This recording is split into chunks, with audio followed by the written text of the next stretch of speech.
So yesterday, the owner of the property that I am buying right now, that I am in the process of buying, they gave me their terms for the seller finance, and the seller finance, their terms are the worst terms that I have ever seen in my entire life. I'm not saying that, to poke fun or anything. I'm just saying objectively, it is the worst terms that I've ever seen in my entire life. They want a 30% down payment, and they also want a 10% interest rate. And I'm just saying objectively, that is like worse than a credit card. Because a credit card, it's like, you get a 20% interest rate, a 17% interest rate.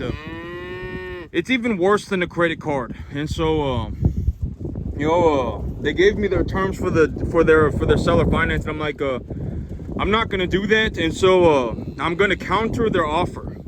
And so their offer that they gave me, I'm gonna counter it. And what I'm gonna counter it with is I want a $5,000 discount. I want to take a $5,000 to $10,000 off the cost of the property, and I want a 16-month option period for $5,000. And so I'm going to counter their offer with my offer, and my offer is going to be a 16-month option contract for $5,000. And as a part of the terms, I will also build the rest of the fence, and I will also drill a well. And so those are going to be my terms. And so I'm going to counter their offer. Okay, so when it comes to these things, you're going to hear me say this all the time, but always let the other person go first. Always let the other person go first. I had fly spray in my hand, and I'm going to put it back up because the bottle is leaking all over my hand, and I don't want to get that fly spray stuff all over my hand. But always let the other people go first. When you're doing a deal, this is not good. Got a manure over here with some blood in it and some look like mucus. I'm gonna have to see what's going on with that. But these girls, the heifers, they're female, and so sometimes they will, once they start cycling, you will see blood coming out there. They're a female, and so every once in a while you'll see that too. And if you see that, don't panic. It's just a natural thing. Okay, so I'm going to counter their offer, and what I'm going to counter their offer with is a 16-month option contract for $5,000, and I'm going to offer that I want a $5,000 to $10,000 off the listing price, and I would also want a 16-month option contract for $5,000. I put up $5,000 for the option contract, and then as a part of the deal, I will also pay for the cost of a fence. Because the fence right now, it's only really fenced on two sides, and two sides need to be fenced. The fence in the back has a bunch of big trees around it, and the trees fell. The trees fell, and it completely crushed the fence. And so the fence in the back needs to be rebuilt, and there is zero fence on the right side of the property. If I'm looking at the property, the right side of the property does not have a fence. And so my counter offer is going to be, I will drill a well on your property, and I will also finish the fencing on your property, but I want a $5,000 to $10,000 discount on the listing price, and I also want a 16-month option. And so if I walk away from this, contract, if I put it under option. Okay, so what is an option? An option is essentially, it's a contract that can be executed by the buyer at any time. And so what is an option contract? And this is a very good, if you don't have any money, this is very good. This is a very good, it is very, you learning about this is going to be very important. And you will see why, essentially, because if you put up an option, let's say I put up an option contract on a piece of property, and I pay $5,000 for that option contract, and the option contract is in effect for 16 months. Well, over the next 16 months, if I decide that I don't want to, purchase the property, then I can cancel the option contract can expire, or I can cancel it. The owner gets the money that I put up for the contract. So if I put up $5,000 for the contract, the owner gets to hold on to the money. The owner gets the $5,000. and then I get to walk away from the deal without having purchased the land. And so if you're, if you don't have any money, this is how you do it. I always say, do not worry about the money, right? This is something you're going to hear me say all the time. Do not worry about the money. Worry about the plan. You need to come up with a realistic idea of how you are going to make money. If you can make more money than it costs you to do it, then it doesn't, the money that it costs you to do it is irrelevant. And you're going to hear me say this all the time, that money is very important, but it is irrelevant.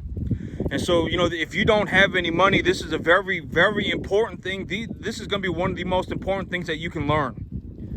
An option contract. What is an option contract? So if I go into an option contract with a buyer, or with the seller, excuse me, me as a buyer, I go into an option contract with the seller. What I'm doing is I'm putting up a certain amount of money for the property. So I'm saying, or a certain amount of money for the contract, excuse me.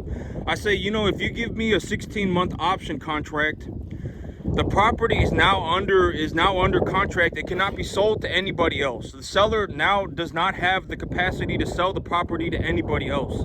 And me as the buyer, I can decide at any point between that 16 months if I want to buy the property or not. If I decide that at the 12-month mark I want to buy the property, then I will buy the property. If it goes starting from the 16th month, the moment it hits the deadline for that option contract, the seller now has the capacity to do whatever they want with the property. If I dug a well on it, and if I built a fence on it, and I put $5,000 up for the option contract, then the seller gets to keep the $5,000. They also get to keep the well, and they also get to keep the fence. And so, when it comes to an option contract, the whole point of the option contract is you want to show the owner, you want to show the seller that you're serious.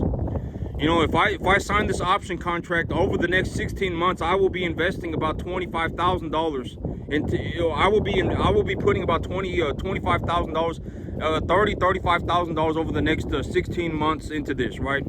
Well, not even over the next 16 months. It will be like effective immediately, because I'll have to go and build the fence, and then I'll have to dig the well, or if I don't want to dig the well and build the fence immediately, I can go over there and I can plant some grass and I can cut it for hair. I can do whatever I want. Whatever I need to do to make the money, I can go and do it, right? And so essentially what I'm doing is I'm showing the owner that I'm serious, right? If I put on the option contract that in the terms of the option contract, I will be required to build the fence on the other two sides of the property and drill a well. That right there is going to be like $35,000, right? And if I also put up $5,000 for the option contract, and that's like $40,000, I'm at risk for $40,000. And so I'm telling the owner, hey, give me a $10,000 discount on the property. I will put up $5,000 for an option contract, and in terms of the option contract, I will also be required to build a fence on the other two sides of the property and drill a well on the site. And so I'm essentially putting myself at risk for about $30,000. And so, I'm telling the owner that, I'm dead serious on doing this. And here's the reason why I'm doing the option contract. Because if I do the option contract, right, I'm not required to pay for the property every single month for the next 40 years right off the bat. I'm not required to do that. And if I do an option contract, I can show up on the field and start cash flowing immediately. I don't need to wait or anything, right? I don't need to wait for financing. I don't need to do anything. I can just show up on the property and start farming immediately. And if I start farming, I will start making money, right? These animals right here, a lot of these animals, if I just put them on grass for the next 4 months, they would be ready to go. These animals right here, I've got them all preconditioned. They're all good to go. They've all been vaccinated. Here in a few days, I actually got to take the bigger heifers to market. I want to start taking heifers to market at 600, because the 600-pound market is a little bit better than the 700-pound market right now. And so, but these animals right here, if I took them all to a field of grass, if I just planted a real good field of grass and took them to it, they would be good to go. They would just be able to eat the grass, and then when they eat the grass and they get to about 800 pounds, I can just load them back up and take them to the sale barn.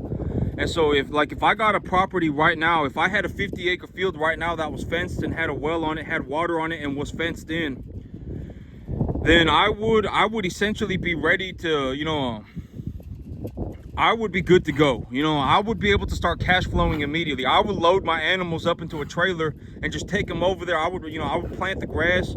I would get the grass growing, and then I would just take my animals up on a trailer, put them up on a trailer, and just take them over there, drop them off, have them eat the grass, and when they're 800 pounds, I load them back up and take them to the sale barn and make my money. And then once this field has been cleared out, I can bring in new animals over here.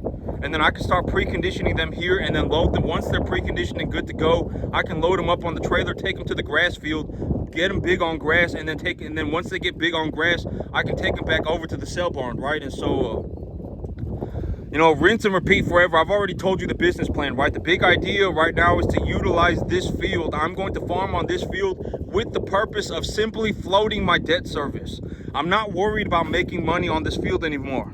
I'm not worried about making money on this field anymore. As long as I make, you know, I'm not going to go into, well, I am worried about making, I'm not worried, but, you know, I am still mentally on top of making money. You know, I am looking to make money on this field, but I'm not looking to maximize my returns on this field anymore.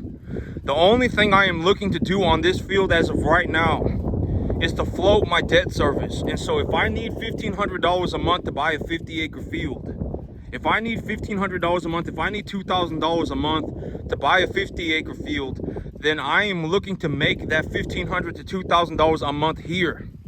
Because if I make that money here and I can buy a 50-acre field with that money, then I will buy the 50-acre field and I will take and then I will start making money on the other field. And if I can float my debt service for that other field with this field, all of the money that I make on the other field will be the money that I get to keep. And so that is the big business plan, you know. And if you, I've said, you know, I've told you all my business plan repeatedly, right? You know, I've given you all my business plan. I've told you exactly what I'm doing, and you know, and the plan has not changed, not even one detail. I did not change one dot of any, you know, I did not change one letter. The plan is the same. If you've been watching my channel for any extended period of time, you're gonna know my plan is the exact same as it was on day one. You know, when I come up with these plans and stuff, you know, if something changes, I will let you know, okay? But until something changes, the plan is the plan. So I am going to float my debt service using this field to float the debt service of my new field. And when I get the new field, and once I start cash flowing the new field, the money that I cash flow will be the excess income will be the money that's going into my pocket, right? And you know, I also need to consider that these animals, I am having to put them on a total mixed ration, right? And if I put them on a field with grass, I know I am not any I don't have to feed them any more of this total mixed ration anymore. I can just put them on grass, right? And so that's going to save me money too. I can redirect that money. You know, I would say that over the last about a month, I've probably, you know, spent close to like $2,000. Oh, you know, on the bagged feed, I spent like close to like $1,200, and then it was like $1,000 or something like that. And but the other feed that I've had, you know, and I had to buy some hay, and the hay cost like $800. And I still have half of that hay sitting out in my front yard, and so technically I haven't utilized all of that, and so I had to spend like $1,500 over the last month just putting, you know, and the peanut hay and the corn is something that I bought last year and put it away in storage. And so, you know, I've already paid for that with the other set of cattle, and so I don't really have to pay for that. But you know, but for $1,500 I could legitimately plant 30 or like I could plant like 20 acres of grass. And so if I plant 20 acres of grass, these animals can legitimately eat a buffet. They can eat as much as they want. If I plant 20 acres of grass, I mean, these animals could legitimately eat as much as they want, and they would not be able to eat all of it. And so, you know, that's got to be considered, right? I mean, if I had just planted grass, you know, I would not be needing to put these animals on a total mixed ration. I would not be needing to feed these animals like this, you know, constantly, you know, because I messed up one time on the grass and my grass isn't growing anymore. But this is also a very realistic opportunity for me to say this and for y'all to understand. If you mess up even a little bit, your grass will stop growing. And I'm going to use me as an example. I messed up just a little bit, right? I messed up a little bit. It rained on Saturday. You know, on Monday it was Memorial Day, and my plan was to wait until Monday to see if my field was dry enough for me to go and buy fertilizer so I can throw fertilizer on my grass. And you know, the fertilizer plant was closed on Monday, and so I couldn't put fertilizer on my grass, and I got 3 inches of rain, right? I messed up just a little bit, and my grass has stopped growing entirely. And this is what I mean by even if you mess up just a little bit, you will, and this is also what I mean by it is a very good idea to always have feed put away in storage, because these little mistakes, they will happen all the time. Even me, I'm extremely good at farming and I still make mistakes, right? But the thing is that I cover my mistakes. I have a plan for making mistakes, right? I always say lowball the crap out of yourself. Always put feed away in storage, even if you have grass right now. Even, if you have an advantageous situation where you can, put yourself in an advantageous situation on feed, then purchase. You need to put feed away in storage all the time, right? I've said this repeatedly too. Do not be in a situation where, you're going to go skipping off into la la land, right? I mean, there will be times when mistakes are made, right? Look at the mistake that I made over the last week, and my grass has stopped growing entirely because I missed one fertilizer. I missed one application of fertilizer, and my grass has essentially stopped growing. And it's actually a worse situation right now because the moisture in the field is pretty optimal.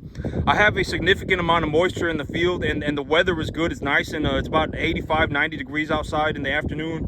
And so the weather is real good, but the grass does not have any fertilizer, and so it's actually growing with the deficiencies, and that's bad, right? I mean, you don't and so, but even look at me, right? I made a small mistake, and my grass has stopped growing entirely. And this stuff will happen all the time. You will make small mistakes here and there. Even I make small mistakes here and there, right? But the thing is that when you make a plan, you need to plan for the mistakes. There will always be a time that I need feed, right? And so when I have an advantageous situation, if a local farmer is selling feed for 25% under market value, and they have it foraged, they have it tested and everything. They have the feed values of the feed, and it's all been tested and everything, and it's it's 18% protein or whatever it may be. And they're selling it for under, 30% under market value, 20% under market value, then that's a very good time just to buy that feed and put it away in storage, right? If you look at the commodities market, and corn is at like a 15-year low, or not a 15-year, but it's at like a 5-year low, that's probably a good time to buy corn. Just use your common sense. Like if you look at something and you go, oh man, like when I bought corn, it was at like a 5-year low, right? It was at like 485 or something, and that was like a 5-year low. Legitimately, it's the lowest price it's been in 5 years.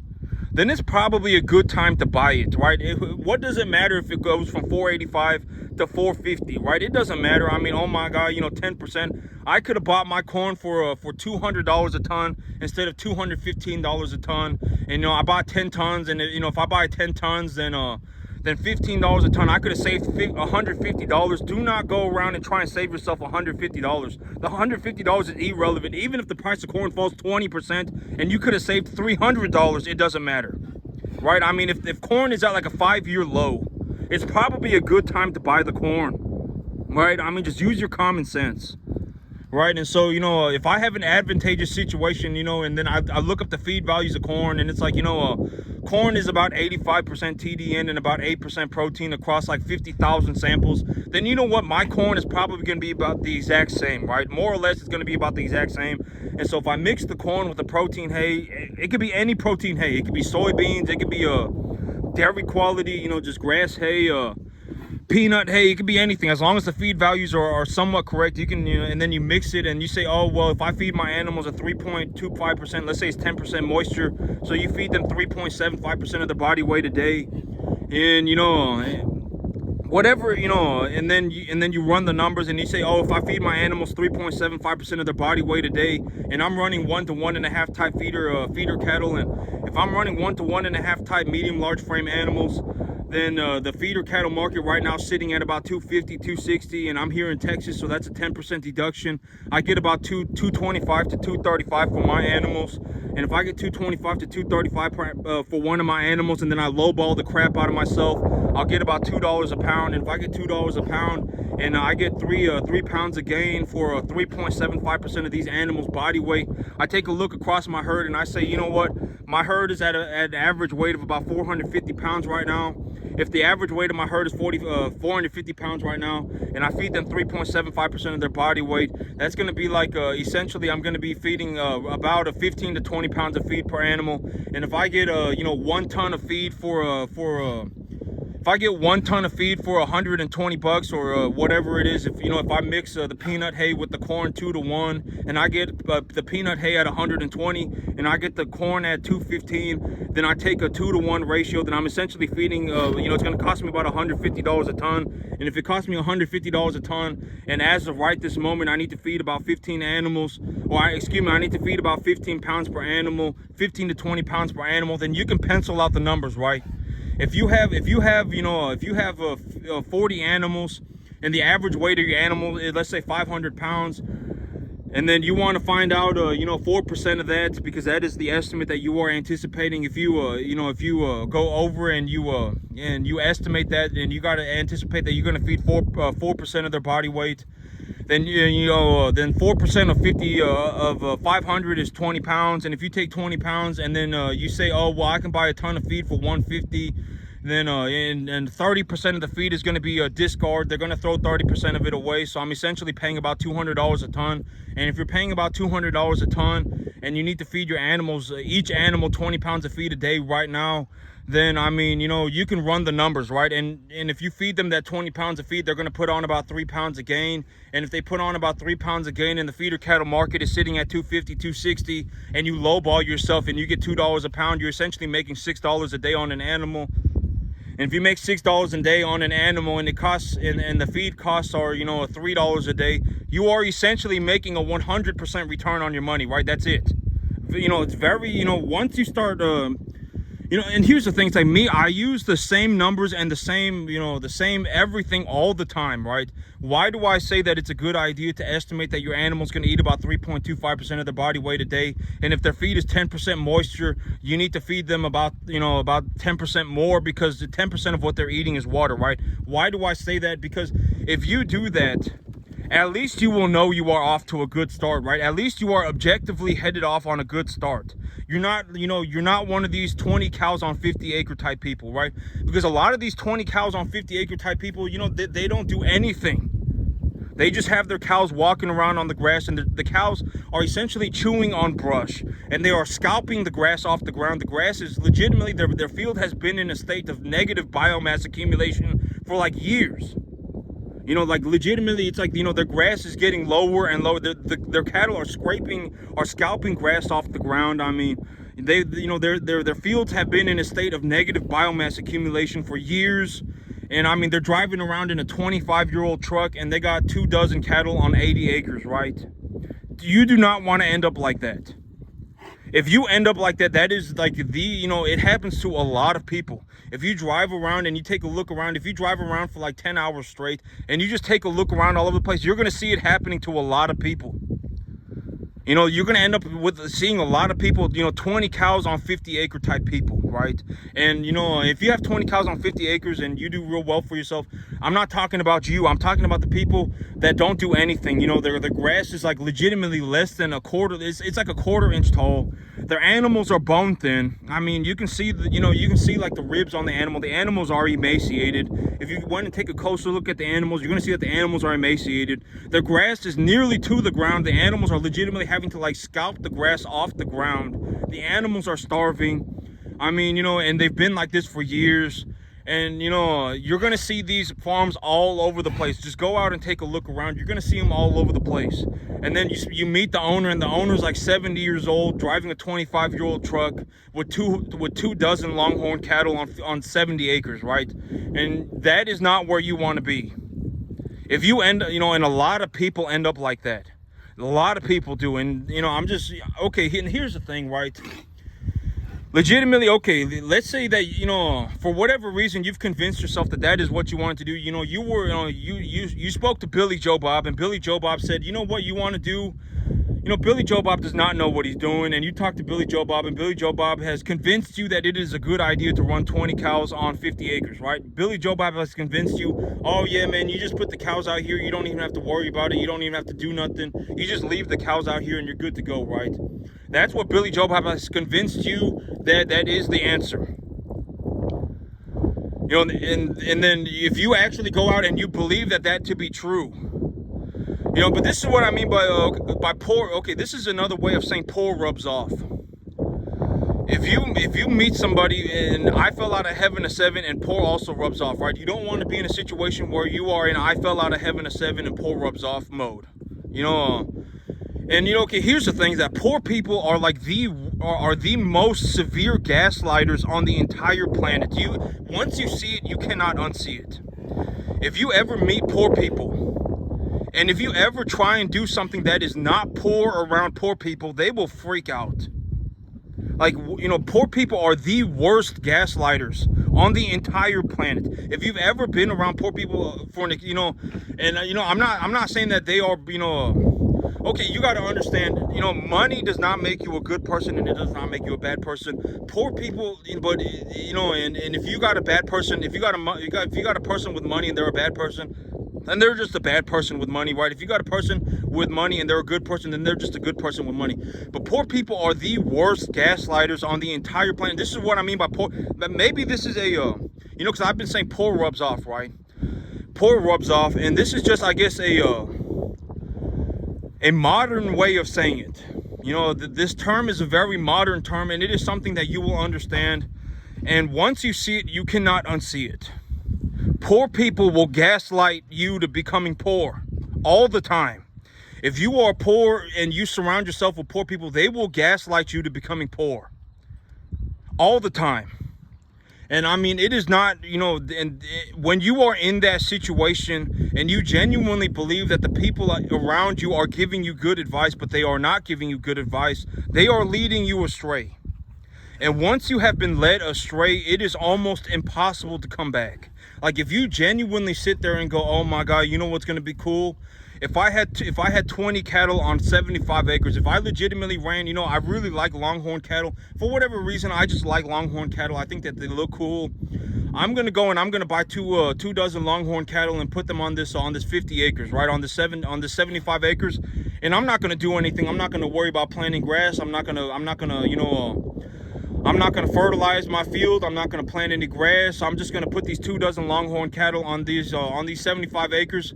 And then you come up with this plan, and then it turns out that you got this plan because you saw Billy Joe Bob doing it. And Billy Joe Bob did not know what he was doing, but he also convinced you that it is the right thing to do. You know, you went and talked to Billy Joe Bob. Billy Joe Bob was doing this, and Billy Joe Bob has convinced you that it was the right thing to do. And you're like, you know what? Billy Joe Bob is my buddy, pal. And I believe that he's right. And so I'm not even going to do anything else. I'm not even going to look into it. I'm not going to worry about it. I'm just going to go and do what he's doing. Well, now you have 2 Billy Joe Bobs. And the 2 Billy Joe Bobs will turn into 4 Billy Joe Bobs. And the 4 Billy Joe Bobs will turn into 8 Billy Joe Bobs. And the 8 Billy Joe Bobs will turn into 16 Billy Joe Bobs. Why? Because they are gaslighting the crap out of each other. They are passing off misinformation as if it were true information. And then if you meet someone like me and I talk to you about it, and I'm like, you know what? If you did this exact plan, but you did not run longhorn cattle, and you just ran any, you know, if you just went around and you looked for a 1 to 1.5 type medium large frame animal, you could choose any which one you want. A Brangus, a Brayford, a Beefmaster, a Balancer, just a straight Angus. You can choose whatever you want, right? I mean, a Cimbra, you can choose whatever you want, as long as it is a 1 to 1.5 type medium large frame animal. As long as it is a medium large frame, 1 to 1.5 type medium large frame animal. And you know, and you spend roughly, you know, let's say $1,000 a month on fertilizer to fertilize, you know, let's say 30 out of your 70 acres. And you did the exact same thing, and you just let your cattle out on the field, and you just let them out on the field, right? If you instead of purchasing longhorn cattle, you purchased a 1 to 1.5 type medium large frame animal. Any which one you want, you can choose the coolest one that you think exists. You can say, oh man, you know, I really like the Brangus animal. Then go and choose a Brangus animal. Oh man, I really like Cimbras. Then go and choose Cimbra. Hey, oh man, I really like whatever, Angus. Then go and choose Angus. Oh man, I really like Beefmaster. Then go and buy Beefmaster animals. But for the love of God, do not choose something like a Longhorn. Anything, do not choose a Longhorn, do not choose a Corriente, do not choose Holsteins, do not choose Jerseys, do not choose number 2 type cattle. You know, as long as it is a 1 to 1.5 type medium large frame animal, and if you just spend an extra, you know, put in a little bit of effort, you legitimately just put in 1 day of effort a month.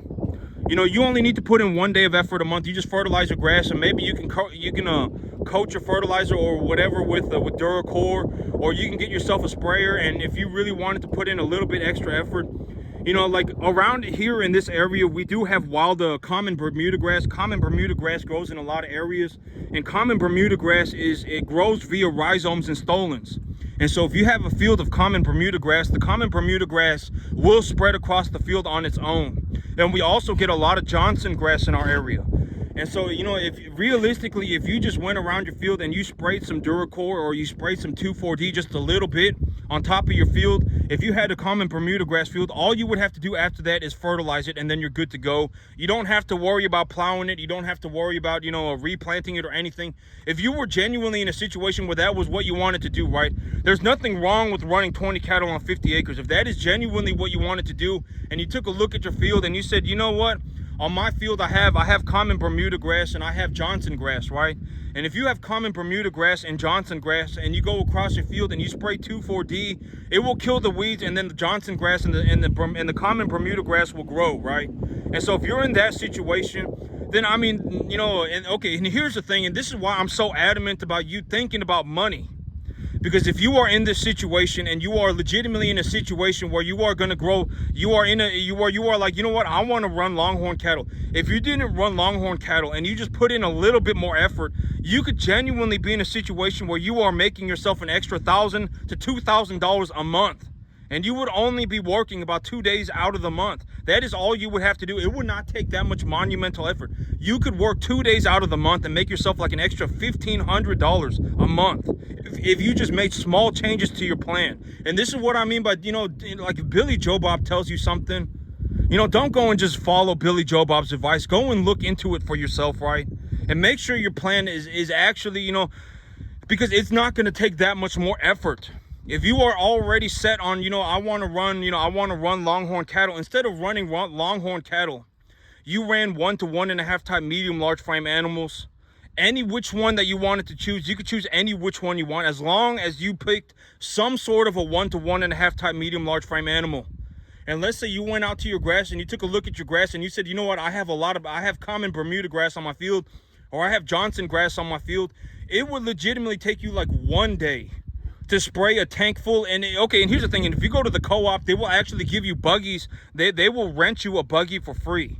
And if you go to the co-op, they will tell you, you know, if you run the fertilizer spreader on this setting at this speed, you will throw 100 pounds of fertilizer per acre, and they will actually coat the fertilizer with Duracore for you. And Duracore is the fertilizer that I use on my grass. You know, when I plant grass, if I have weeds coming up on my grass, I spray it with Duracore, and it will kill the weeds and it will leave the grass. And so if you go to the fertilizer co-op, they will rent you the buggy for free. And they will also coat your fertilizer with Duracore for free.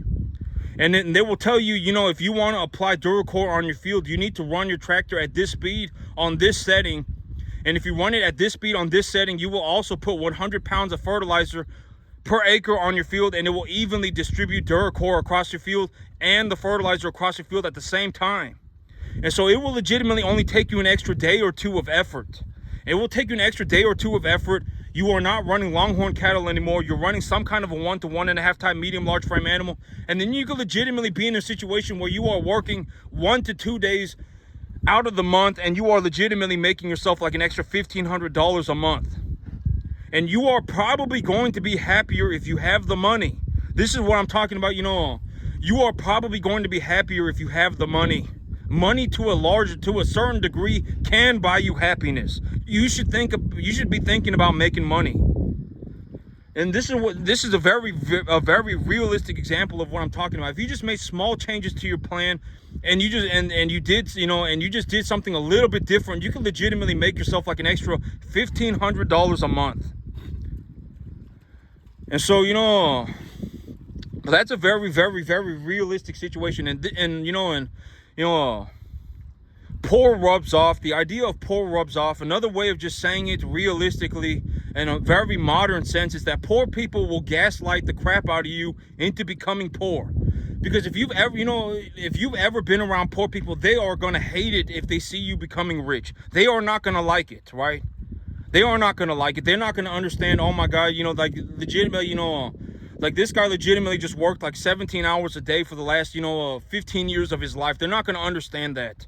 All they're going to see is that you're doing very well for yourself, and they're not going to like it, right? And then I'm telling you, poor people are the worst gaslighters on the entire planet. And this is what I also mean by poor rubs off. And you want to choose to become rich.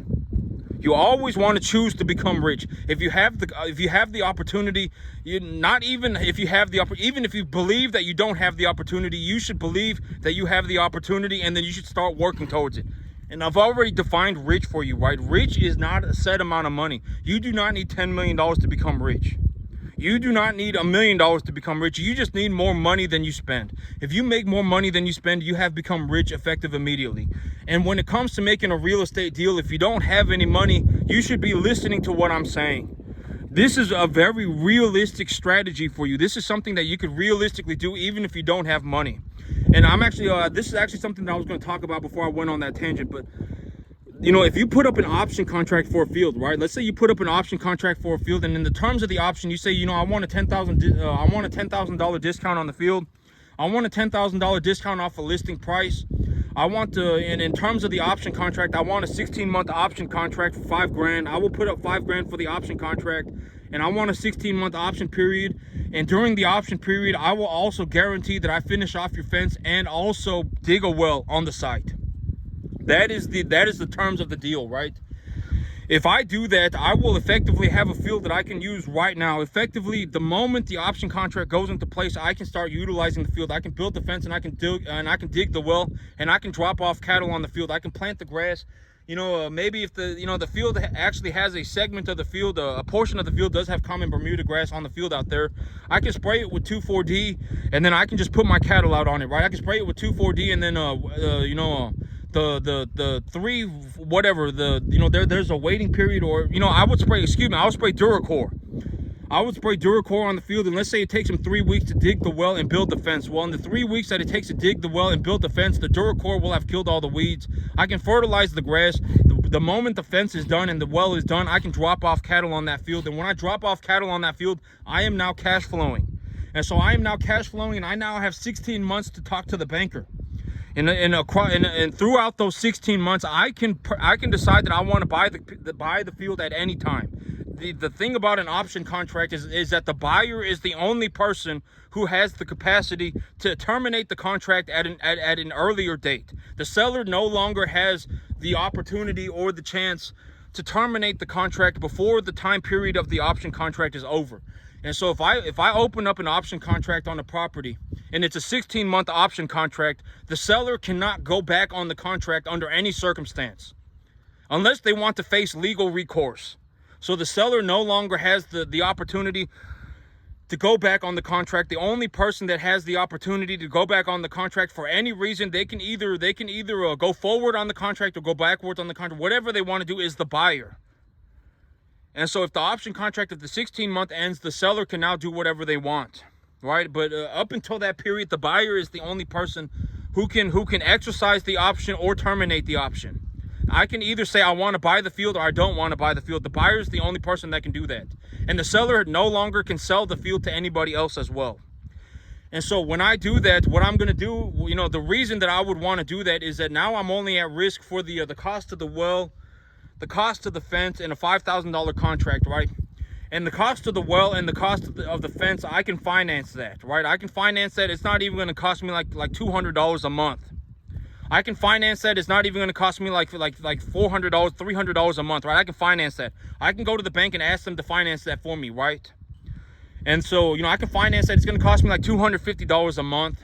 I put $5,000 up for but if I was not serious and I was looking to go back on the contract, that is when it would become a very, very big problem. But I am very dead serious. I'm going to go forward on the contract, right? I'm gonna, the whole reason for me doing this is so that I can buy the property. I'm not going to dig a well on your property and build a fence around half of your property and then just walk away from the contract, right? And so, I can finance the cost of the fence and finance the cost of the well. I can put $5,000 up for the option contract, and now I'm essentially only at risk for the $5,000, and the $250 a month that it would cost me to finance the fence and the well is going to be irrelevant. That is irrelevant money.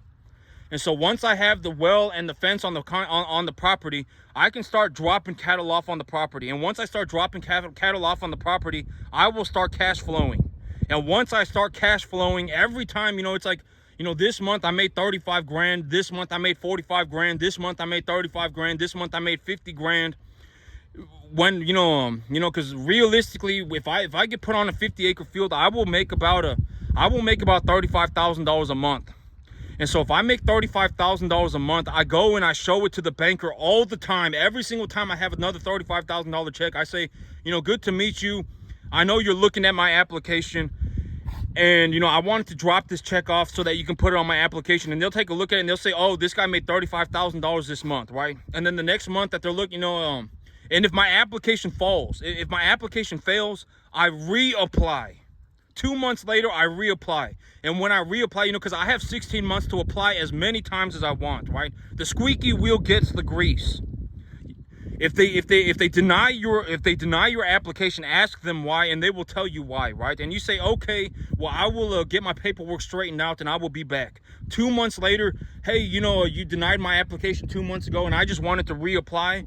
And in the last 2 months, I made 70 grand. In the last 2 months, I made 80 grand, and I put those checks on the top of my application. And I am currently in a situation where I am looking to buy the field that I am making this money on. The whole reason for you to go, I've said this repeatedly in the past, the whole reason that you go and talk to the banker is because you want them to clear your application. You want them to fund your project. That is the whole reason. You do not go and talk to the banker because you want them to be your friend. You do not go and talk to the banker because you want to talk to them about the corn market. You do not go to the banker to talk to them about how you planted a whole bunch of corn and now the corn is flying up and the price of corn is tanking and you don't know what's going on but you still want the money, right? You don't go and talk to them because you're behind on your payment and you need money and so that you can catch up on your payment, and you don't talk to them about any of that stuff. The only reason you go and talk to the banker is because you want them to clear your financing. You want them to give you the money. They are the ones with the money, right? That's the whole reason. And so it's like, if they'll tell you if your application fails, and if I have a 16-month time period to apply as many times as I want, I'm going to apply as many times as necessary. If I apply the first time and it fails, okay, well, why did I fail the application? Well, this is why. Okay, thank you, goodbye. 2 months later, I come back with another application. Hey, over the last 2 months, I actually put this property, the property that I was looking to get financed, I put it under an option contract, and I've actually started cash flowing it right now. And, I made about $70,000 over the last 2 months. I wanted to reapply. And so here's my paperwork. You remember me, I'm the guy who came in 2 months ago and you denied my paperwork, and you told me that, the funding was not going to clear. And so 2 months later, I show back up and I say, over the last 2 months, I have put my property, the property that I was looking to finance, I actually put it under a 16-month option period. And I am under an option contract right now. And, over the last 2 months on this field, over the last 60 days on this field, I managed to make about $65,000, $70,000. And I wanted to reapply. If they deny it again, say, okay, thank you, bye. You have 16 months to work with the banker. Apply as many times as you can. 2 months later, you come back and you say, oh, I'm 4 months into my 16-month option period. And, and I've made about $35,000 a month over the last 4 months. Here are my checks. The sale barn, the feeder cattle price is sitting at about $250, $260. I'm doing real good for myself. I managed to put about $120,000 away in my bank account over the last 4 months. And I want you to consider that I also have $120,000 in my bank account when you look through my paperwork now. Because at the very beginning, I did not have that money. I did not have that money because, I did not have the field. Just let them know, if you give me the money, I'm going to buy more land. And if I buy more land, I'm going to start farming effective immediately. I will legitimately start farming. I will have that thing cash flowing within 48 hours. Legitimately, if you drop me off on a field right now with my tractor, I will be making money within 48 hours. I will have plowed the whole thing. I will have sprayed the whole thing. I will have, brought cattle, whatever it may be. I will legitimately start making money within 48 hours. You don't got to worry about that. I'm a money-making machine. I'm one of the best cattlemen, maybe one of the best on the entire planet.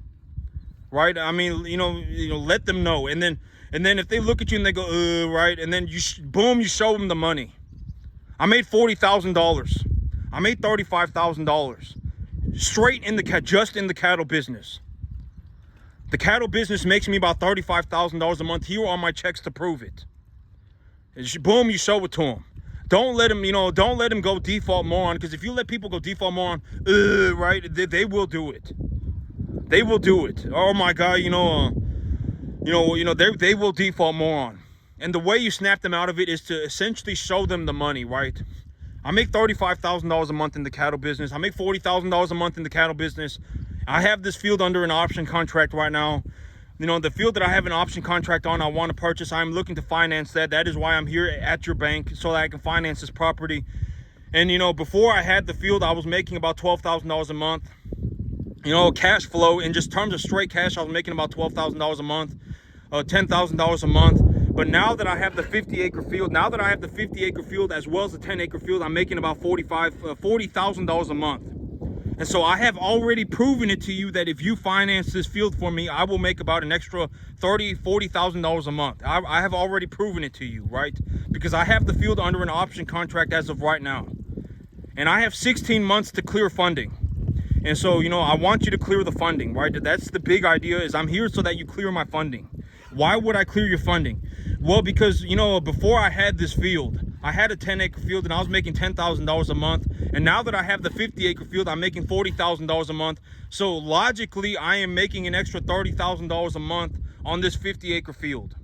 And if your financing is going to cost me, $2,000 a month, if it's going to cost me $1,500 a month to buy this field, $28,000 a year or whatever it is, or $20,000 a year, it's going to cost $20,000 a year for me to buy this field.